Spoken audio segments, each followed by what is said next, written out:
শুরু করব।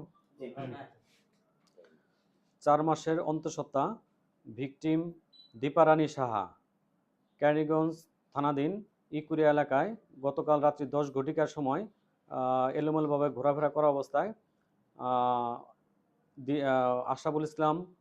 আশরাফুল ইসলাম এবং জিৎ সরকার এই দুজন তাকে থাকার ব্যবস্থা করবে এবং খাবার দেবে এই মর্মে তাকে ভুল বুঝিয়ে একটি পরিত্যক্ত বাড়িতে নিয়ে যায়।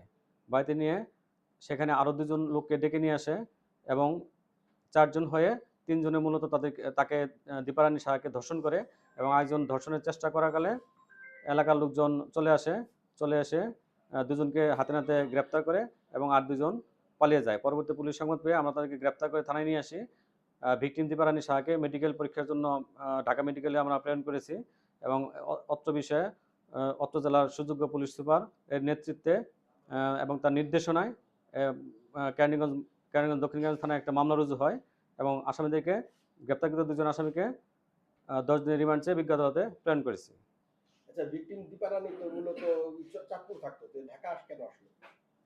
সে মূলত একটা মুসলিম ছেলেকে বিয়ে করার পরে 1 বছর তাদের মধ্যে সংসার হয়।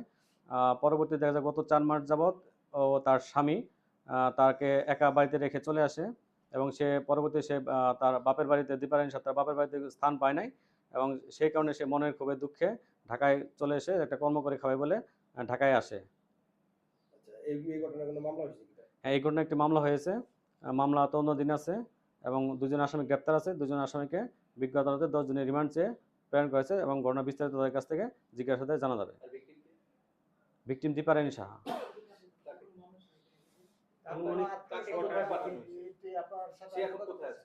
সে ওসিসিতে আছে, ঢাকা মেডিকেলে আছে।